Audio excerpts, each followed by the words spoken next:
Olá, queridas irmãs, queridos irmãos, começamos mais um programa O Espírito da Letra, analisando a obra do Espírito André Luiz através da mediunidade de Francisco Cândido Xavier.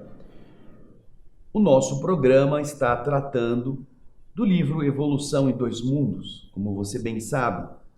Estaremos hoje dando início ao capítulo 16º, dentro daquela metodologia que nós estamos adotando desde o capítulo 5º, que é o de apresentarmos os subtítulos de cada capítulo com, inicialmente, um resumo. Por quê? Porque o resumo ajuda a entender o núcleo, tira de uma forma assim mais fácil as manifestações de nomes, de pessoas, de termos técnicos da nossa preocupação.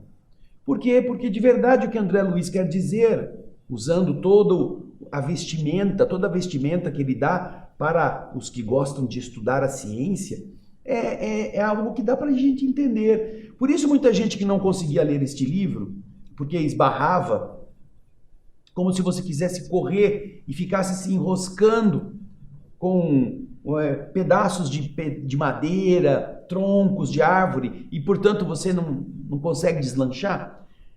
Essa forma de fazer o resumo ajuda a que você tenha contato com o núcleo do assunto.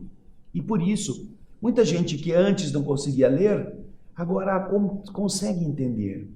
E é isso que as pessoas nos têm explicado, nos têm falado espontaneamente nas mensagens que, em cada capítulo que a gente apresenta, as pessoas escrevem. E é isso que nós queremos. Portanto, pegue o seu livro, pegue uma folha para fazer as anotações que você precisar e vamos dar início ao capítulo 16º, que também nós vamos dividir em duas partes, e que vai falar sobre o mecanismo da mente. Preste atenção. Nós vamos então iniciar o primeiro subtítulo justamente falando da alma e do corpo.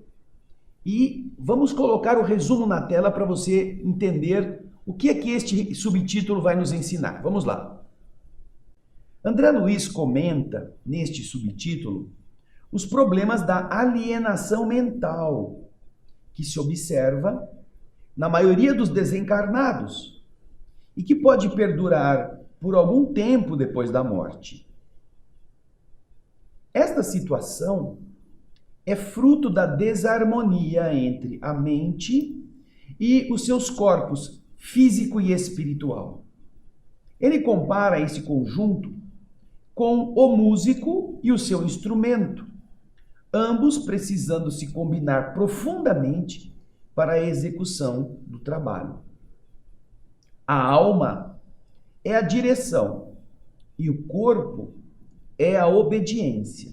A alma coordena, a alma dirige, a alma é o músico e o corpo é o instrumento, ele obedece, impondo que o homem colha em si mesmo o fruto da plantação realizada, já que é nos órgãos de sua manifestação, nos órgãos físicos, nos órgãos do seu organismo físico e perispiritual, é ali que ocorrem os efeitos necessários ao seu aperfeiçoamento. Dessa maneira, de seu comportamento, o homem retira o bem ou o mal que ele mesmo semeou e, por consequência, impõe a si próprio. Alma e corpo, portanto, são as expressões daquilo que nós, como seres inteligentes e pensantes, desejamos para nós mesmos. Quando o músico está desequilibrado, pode ter um excelente instrumento, mas ele vai danificar o instrumento, ele vai usar mal o instrumento, ele vai fazer o instrumento ser inútil, porque ele está desequilibrado. Quando o músico ele não é desequilibrado, mas ele não é talentoso, ele toca sem cuidado.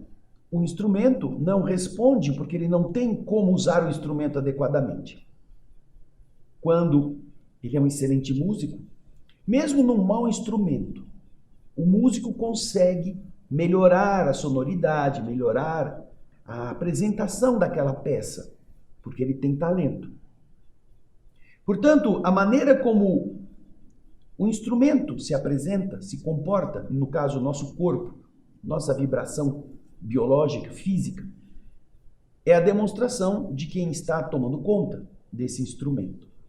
Então, neste primeiro subtítulo, nós vamos entender André Luiz nos explicando exatamente sobre essa sintonia, que é indispensável. Nós recolheremos de nós mesmos, e então entram nisto problemas orgânicos, problemas genéticos, problemas de comportamento, desajustes mentais, emocionais, frustrações, tudo isso dependendo de nossas escolhas. A escolha do espírito, que é quem administra. A mente manda, o corpo obedece. Vê que figura interessante? Bem, agora que já entendemos o que ele quis começar a dizer, vamos ao texto do livro, lendo aquilo que André Luiz escreveu. Vamos lá. Alma e corpo. Aclarando os problemas complexos da alienação mental, da loucura, da falta de estrutura, de lucidez na maioria dos espíritos desencarnados. Por quê? Por que ele está falando isso? Porque do outro lado, eles estão em contato com entidades muito perturbadas, uma grande quantidade. Essa perturbação acontece pelo menos durante algum tempo além da morte. Ao abordarmos então esse aspecto, vale comentar ainda, mesmo que superficialmente, alguns dos experimentos efetuados pela ciência terrestre nos mecanismos nervosos, para que possamos avaliar da importância da harmonia entre a mente e o seu veículo fisiopsicossomático. Ele gosta dessa expressão, né? Físio quer dizer corpo físico, psico quer dizer corpo espiritual e somático quer dizer corpo. Então é corpo somático, físio, físico, psíquico, corpo vibratório. Então, numa expressão, ele reúne os dois corpos. Essa alteração, né, entre a mente e o corpo físico e o corpo perispiritual acontece tanto no plano físico quanto no extrafísico. Ele pode estar desequilibrado no plano físico, ele pode estar desequilibrado no plano extrafísico, pela importância da harmonia ou da desarmonia entre a mente e os seus corpos. Assemelhando-se no conjunto ao musicista e seu instrumento, alma e corpo precisarão se conjugar, se unir profundamente um com o outro para a execução do trabalho que a vida lhes reserva. E, sabendo-se que a alma é a direção e o corpo é a obediência, é da lei divina que o homem receba em si mesmo o fruto da plantação, aquela que ele realizou, visto que nos órgãos de sua manifestação, nos organismos biológicos, os órgãos em que ele está precisando administrar, nestes órgãos, ele recolhe as maiores concessões do Criador para que efetive o seu aperfeiçoamento na criação. O corpo é justamente a ferramenta que ele vai precisar bastante para que ele possa aperfeiçoar-se nesse processo criativo, nesse processo de evolução. Assim sendo, diz André, de seu próprio comportamento ele retira, nos vastos setores em que se lhe processa a evolução, o bem ou o mal, que, lançando no seu caminho, estará impondo a si mesmo. Esse é o texto original. Então já estamos vendo que o desajuste ou o ajuste da mente, do espírito, às estruturas universais e ao seu equilíbrio possibilitará que o corpo também esteja em equilíbrio. Seu desajuste possibilitará que o corpo esteja em desajuste. Porque de verdade os órgãos são o presente divino que exterioriza quem nós somos.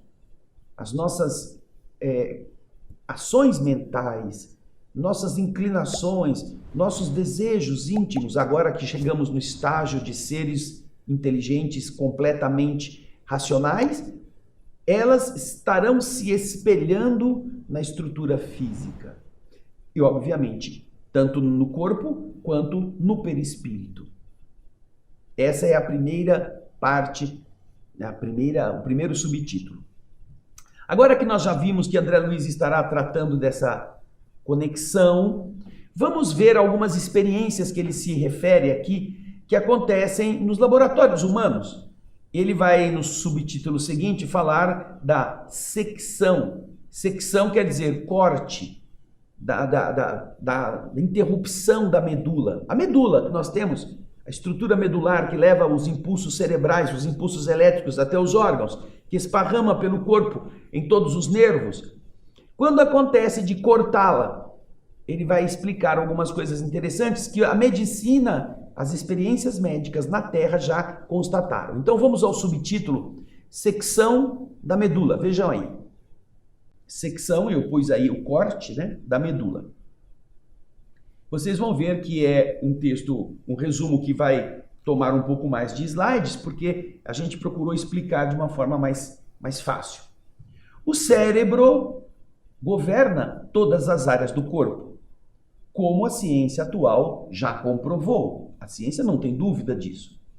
Então, considerando o sistema cerebral como o escritório da mente, o cérebro é o escritório da mente, observamos que a conduta do corpo físico está condicionada à conduta do corpo espiritual.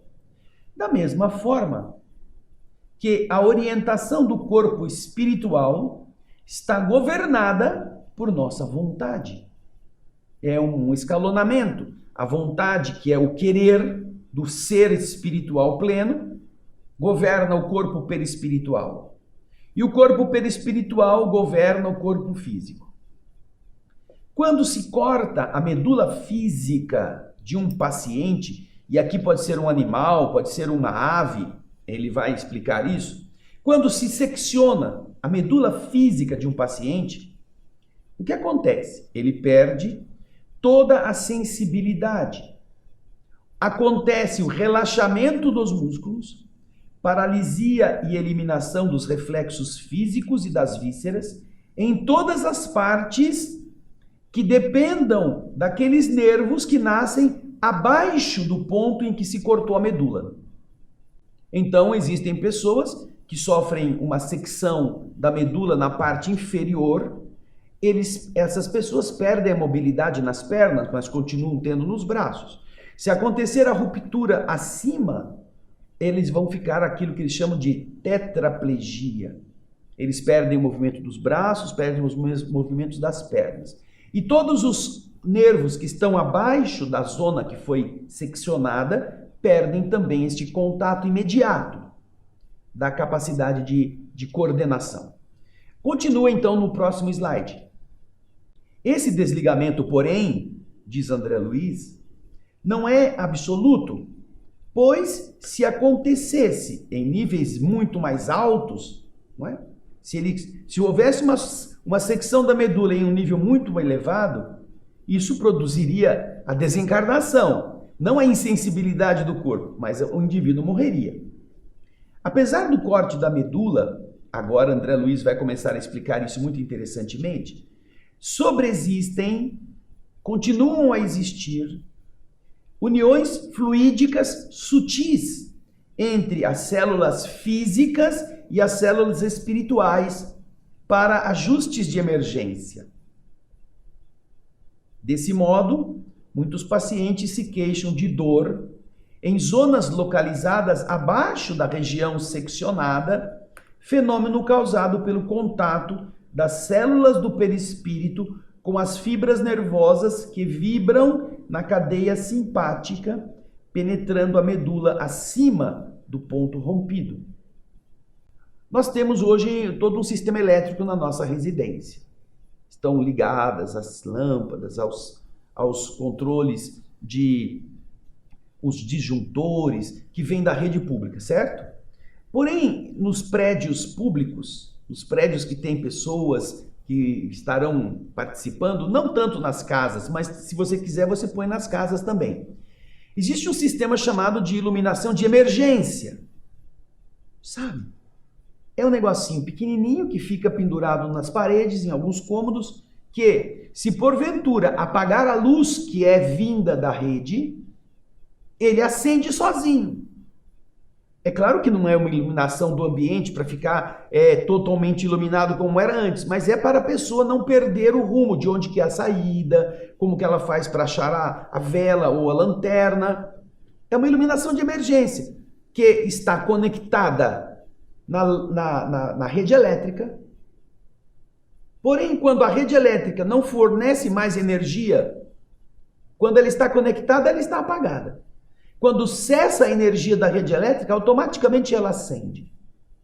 Então, o que André Luiz também está explicando é que existe, apesar de haver o corte da rede elétrica naquela região, dali para baixo vai ficar sem luz, existe uma conexão sutil entre as células físicas e as células do perispírito, que assumem um relacionamento de emergência e que faz com que aquelas pessoas que passaram por este trauma ou os animais que estão nessa condição ainda possam sentir coisas na região inferior à área da secção da medula. E isso se dá por quê? Porque as células do perispírito enviam sinais para o sistema simpático da medula, na parte acima da lesão, acima do corte, da interrupção. Olha que interessante. Então, essas são experiências feitas em laboratório ou com pessoas que sofreram acidentes.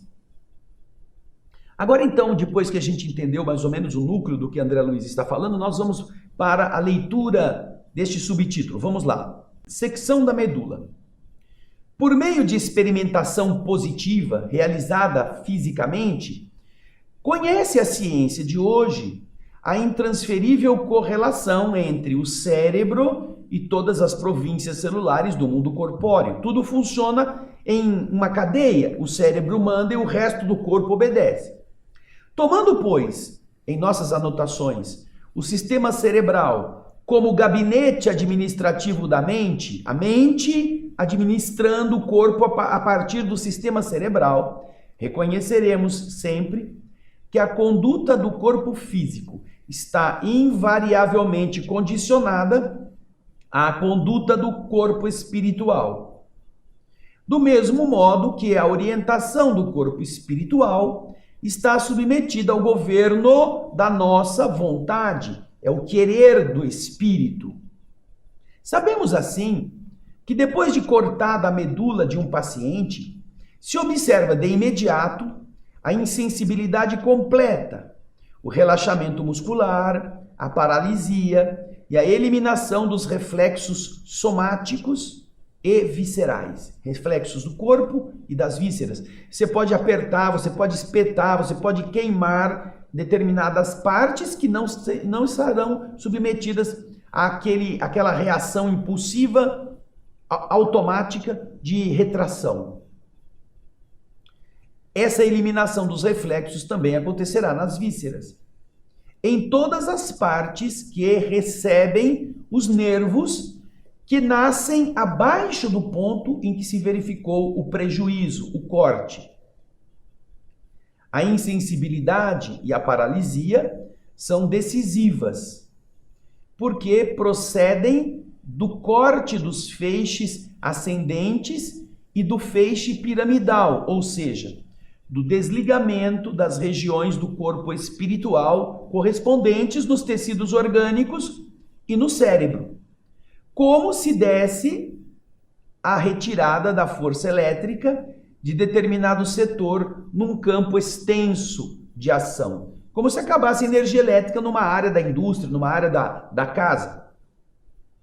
Semelhante desligamento, porém, não se verifica de todo, o que acarretaria, quando em níveis altos, irreversivelmente, o processo liberatório da alma com a desencarnação. Se acabasse a energia no cérebro, no tronco cerebral, o espírito vai ser libertado da matéria, a matéria morre. Então ele está dizendo, uniões fluídicas sutis nestes casos de cortes da medula, permanecem ativas entre as células dos implementos dos órgãos físicos e espirituais, como recursos fisiopsicossomáticos. De novo, ele usa a mesma expressão. Recursos do corpo físico e do corpo espiritual, em ajustes possíveis de emergência. É a luz de emergência. Acabou a energia da rede. Acende a luz aí. Essa luzinha vai ajudar a se encontrar onde está a vela, onde está a saída. Em razão disso, diz André, não obstante a falta da sensibilidade a que nos referimos, comparável a um silêncio orgânico deixado pela execução da neurotomia, que é o corte do cordão nervoso, muitos pacientes se queixam de dor em zonas localizadas para baixo do nível em que se expressou o corte. Fenômeno esse perfeitamente atribuível ao contato das células do corpo espiritual com as fibras aferentes. As fibras aferentes são aquelas que levam informações até o sistema nervoso central. E as fibras eferentes, que levam a resposta, levam os impulsos do sistema nervoso central até os órgãos, onde estão acontecendo essas sensações, que vibram nesta cadeia simpática. É uma cadeia eletromagnética que não depende do querer das pessoas, ela funciona automaticamente. O sistema nervoso simpático, que penetra a medula acima do ponto molestado. Então, vibram em uma cadeia simpática. As energias do perispírito e as energias do corpo físico vão estabelecer contatos de emergência e esses contatos vão chegar ao centro cerebral por um outro caminho.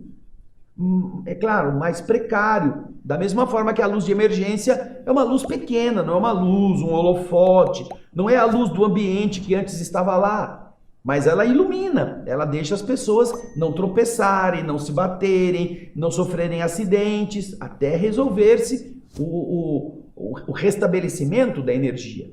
E é isso que André Luiz está explicando para a gente nesse subtítulo. Agora então nós vamos para o outro, que também é muito interessante, que vai falar sobre a recuperação dos reflexos.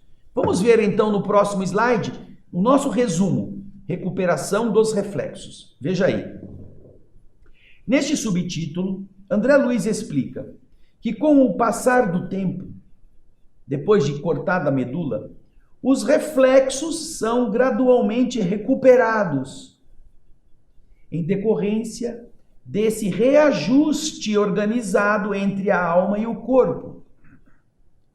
Com algumas exceções que ele vai comentar no texto original de forma técnica, e informa que nessas exceções a recuperação se dá em algumas semanas, nessas exceções que ele vai citar depois no texto, na generalidade dos casos, os reflexos reaparecem no tempo necessário para que as células do corpo espiritual, vencendo as resistências do corpo físico, reassumam o controle tanto quanto possível.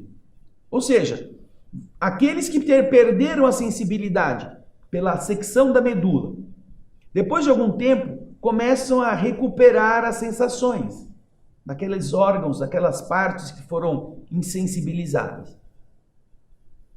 Veja que interessante. Agora a gente vai então, já que esse é o resumo do que André Luiz quer dizer, nós vamos agora ver o texto original do subtítulo Recuperação dos Reflexos. Acompanhe comigo aí.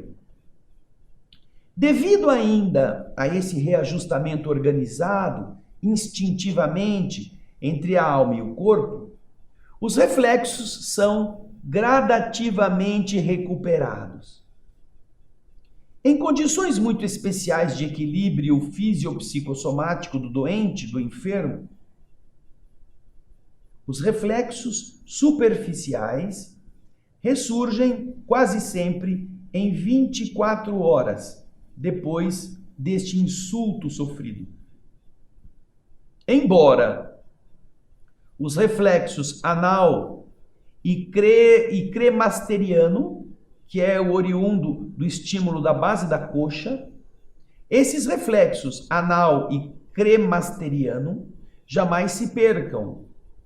Insulto esse em que o sinal de Babinski, ou extensão dos pedartículos, a esticar os dedos do pé, principalmente do primeiro dedo, o dedão, não raro acompanhada por determinado grau de contração dos músculos do joelho, demonstrem a violação do feixe piramidal, equivalente à ruptura de ligação das células do corpo espiritual nos organismos nervosos, nos implementos nervosos do corpo físico, assemelhando-se ao curto-circuito da energia elétrica nos condutores ininterruptos que lhe atendem à necessária circulação.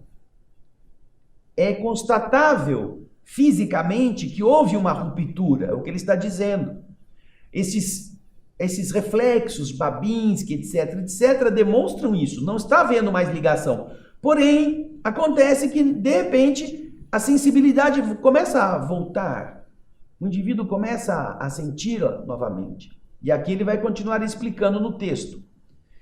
Na generalidade dos casos, porém, os reflexos em pacientes dessa espécie apenas reaparecem com mais lentidão no curso de semanas, tempo indispensável para que as células do corpo espiritual, vencendo as resistências biológicas físicas do corpo físico, a ele se reimponham, as células espirituais se imponham novamente, tanto quanto for possível, sobre o funcionamento das sensações elétricas do corpo que está agora lesado.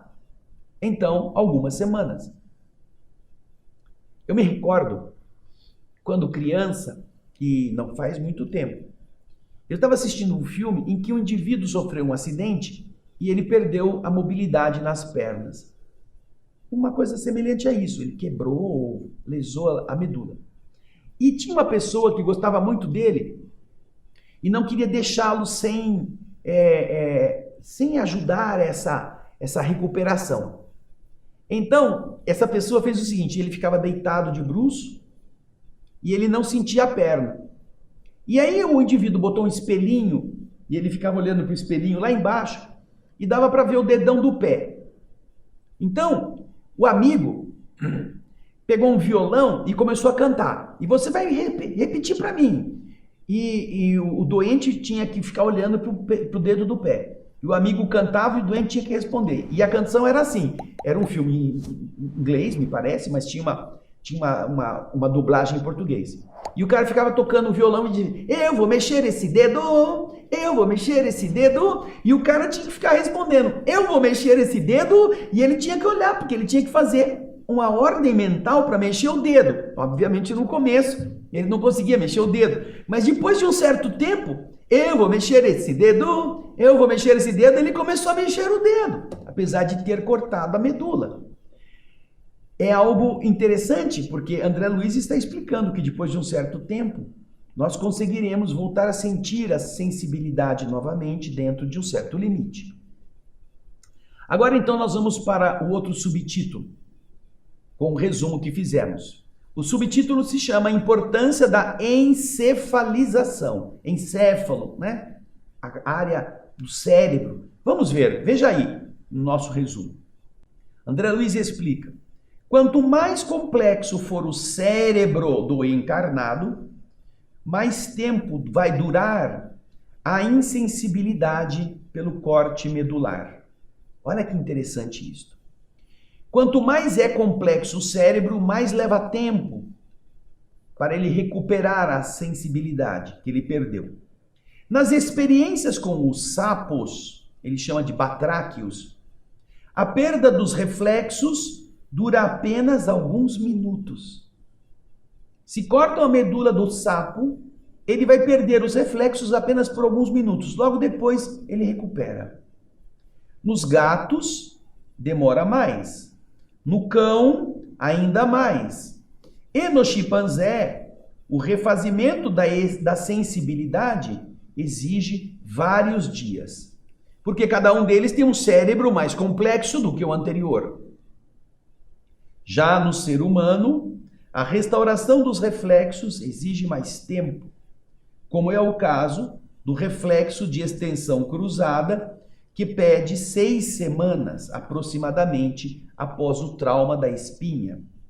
O perispírito sofrerá os efeitos dessa impossibilidade de controle normal, efeitos que serão maiores quanto mais complexo for o cérebro afetado.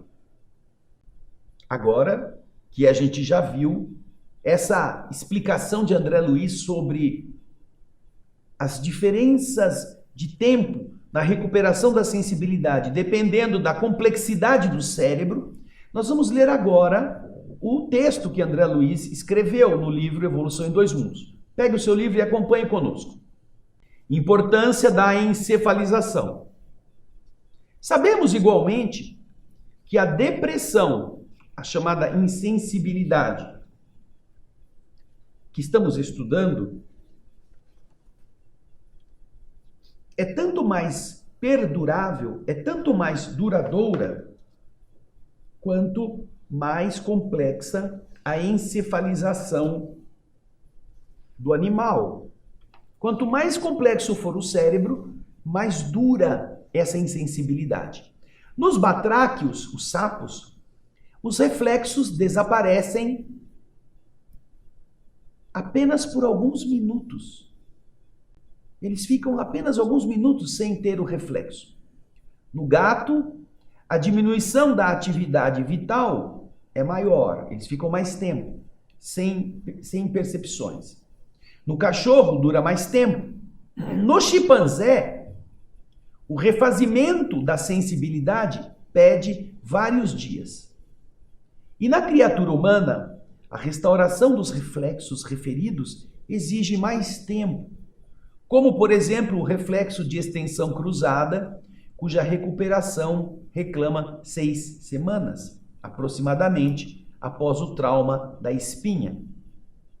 Nos estudos de Schiff e Sherrington, avaliamos com maior nitidez a extensão da ocorrência entre os setores do corpo espiritual e do corpo físico, mediante a secção completa da medula espinhal, realizada ao nível dos segmentos lombares, pela qual vemos o cão experimentado, o cão que teve a sua coluna, a sua medula cortada totalmente na área lombar, com a medula dorsal seccionada, acusando paraplegia e alterações sensitivas consequentes, abaixo da região prejudicada. Assim como uma extensão espástica, que é de espasmo, de contração muscular involuntária, ele perdeu o controle total das pernas. Porém, os membros anteriores, agora que a medula está cortada e o impulso elétrico não chega mais às pernas, os membros anteriores, as partes da frente do animal, eles sofrem espasmos devido à ausência da inibição oriunda dos membros de trás, dos membros posteriores. Inibição que normalmente neutralizaria os impulsos do sistema labiríntico cerebelar. Antes, o cérebro organizava um movimento de 4 patas. Agora, ele não pode mais pegar as patas de trás, então fica uma coisa meio confusa. E então a reação é que as patas da frente do animal comecem a ter contrações de espasmos. E ele vai continuar explicando, dá uma olhadinha no texto. É que o corpo espiritual preside, toma conta no campo físico de todas as atividades nervosas, resultantes desse entrosamento, dessa sinergia, dessa cooperação funcional diversa. As 4 patas têm que funcionar unidas, tem que ter uma sinergia, uma cooperação, senão o cachorro não anda com 2 patas, depois da frente, depois as 2 de trás, 2 da frente, ele tem que coordenar os passos, então tudo isso está organizado. E quando há uma ruptura, há um problema nessa organização.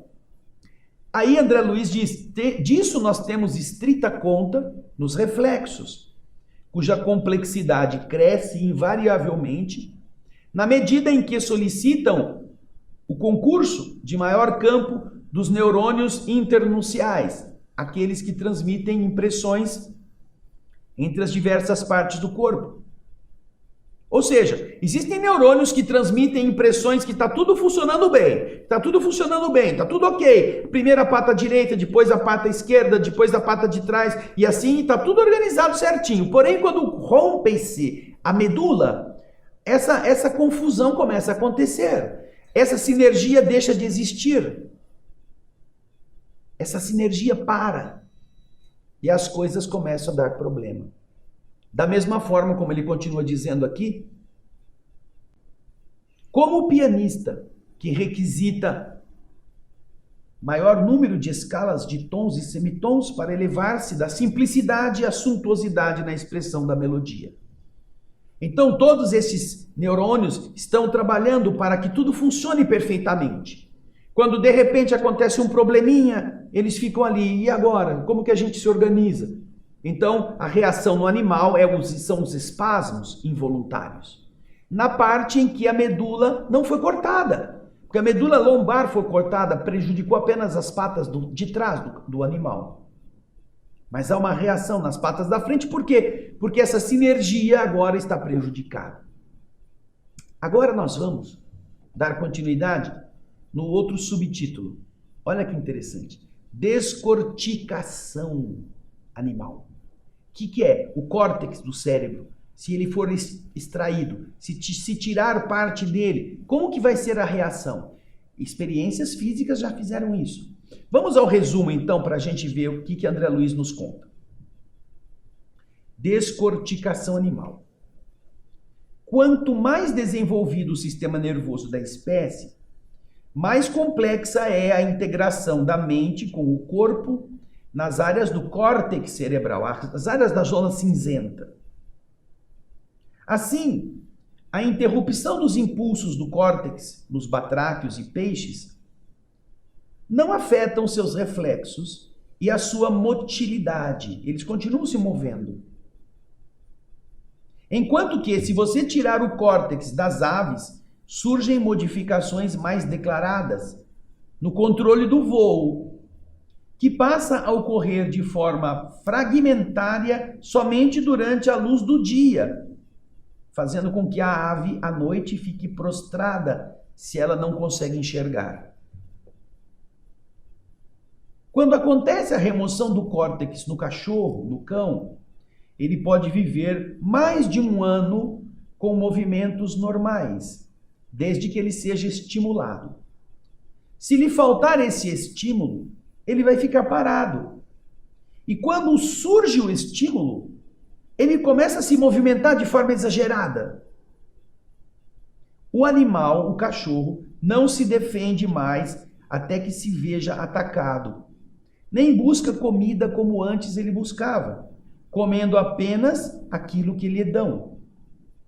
O animal, no caso o cão, não perde as funções das vísceras, mas não reconhece as pessoas que lhe eram familiares, demonstrando o desajuste entre o seu campo espiritual e o cérebro animal. Já os chimpanzés não sobrevivem muito à remoção do córtex, e quando sofrem lesão parcial de alguns dos elementos corticais, apresentam modificações extensas e profundas, como acontece o mesmo na criatura humana. Importante lembrar que esse mecanismo causa, nas pessoas que perdem membros físicos, as sensações nesses lugares mutilados, como se os membros ainda lá estivessem. A pessoa perdeu a perna, perdeu o pé, mas sente dor no dedo, sente dor na sola do pé, pede para alguém coçar. É a sensação fantasma, no membro fantasma. É exatamente também por aquelas sensações que nós já vimos antes descritas por André Luiz. Bem, agora que você já entendeu o que André Luiz quis dizer, vamos ver o que ele escreveu. Vamos ver no texto original. Descorticação animal. Desse modo, compreendendo-se que a integração mente e corpo é cada vez mais importante, à medida que se dilatam, que se ampliam os valores da encefalização, reconheceremos que a integração cortical é sempre mais expressiva quão mais amplo se faz o desenvolvimento do sistema nervoso. Na pauta de semelhante realidade, a descorticação em batráquios e peixes não interfere nos reflexos e na movimentação dos mesmos. E nas aves, modificações surgem inequívocas, sem dúvida nenhuma, porquanto elas apenas conseguem voos fragmentários na luz, permanecendo em prostração quando na obscuridade. O cão que sofre a ablação, a amputação do córtex, segundo já demonstrou Goltz, no século XIX, pode viver além de 1 ano com mobilidade ou motilidade reflexa normal, aparente, clara. As pessoas vão ver o cão andando, efetuando os movimentos próprios com relativa correção. Todavia, ele permanece imóvel, inerte, quando lhe falte incentivo à ação. E se esse incentivo aparece, ele se coloca em movimento exagerado. Ignora como se defender, até que se veja positivamente atacado. Não se decide a buscar alimento, recebendo a ração que se lhe administre e, embora as funções viscerais prossigam sem maiores alterações, não reconhece as pessoas, desprovido de memória, revelando a separação, a disjunção dos recursos entre os dois corpos, corpo físico e corpo espiritual, que lhes são peculiares, os corpos do próprio animal. Fenômeno pelo qual evidencia compreensível e aparente regressão a um estágio evolutivo inferior. Os chimpanzés, entretanto, com mais encefalização, com uma encefalização mais complexa, não sobrevivem largo tempo após a extirpação total do córtex. E quando sofrem uma destruição parcial deste ou daquele elemento cortical, uma parte apenas do cérebro é prejudicada, é extraída, eles apresentam, como acontece na criatura humana, modificações extensas e profundas. É importante mencionar ainda aqui a continuidade indiscutível das indiscutíveis impressões em pessoas mutiladas, que prosseguem sentindo, integrados ao próprio corpo, esse ou aquele membro que mais eles possam não ver mais fisicamente, mas que já não fazem parte da sua essência. Eles perderam, eles sentem dor, eles sentem as sensações estranhas. Então você percebe que todas essas questões ligadas à alma, aos mecanismos da mente, foram objeto de estudos nas diversas cadeiras da anatomia, percebendo que há efeitos diferentes quando se extrai o córtex cerebral ou quando se corta a medula. Porém, há uma integração entre a alma e o corpo que tenta reparar isso de uma certa forma. Então, nessa primeira parte do livro, deste capítulo 16, André Luiz está explicando esses mecanismos. No próximo programa, nós vamos ver um aprofundamento justamente na sincronia dos estímulos, no mecanismo das ideias, agora já vinculando o espírito a essa questão. Mas é muito interessante tudo que ele nos está ensinando. E eu tenho certeza que muitas dessas coisas você também não sabia. É muito bom a gente estudar, não é mesmo? Muito obrigado pelo seu carinho, obrigado pela sua sintonia. Escreva para nós, dê a sua opinião, põe o seu joinha, compartilhe com seus amigos, porque isso faz com que outras pessoas que gostam de estudar também possam encontrar essa obra magnífica. E olha, lembra do seguinte, nosso resumo não é para simplificar e tornar bobo, é apenas para você entender o núcleo, mas isso deve fazer você querer estudar, querer pesquisar todos esses termos, todas essas experiências. Vá em busca, porque essa é a sua parte. Você que gosta de pesquisa, tem aqui um grande roteiro para você ir se aprofundando. Obrigado pela sua audiência, pelo seu carinho. A gente espera você no próximo Espírito da Letra. Até lá e muita paz.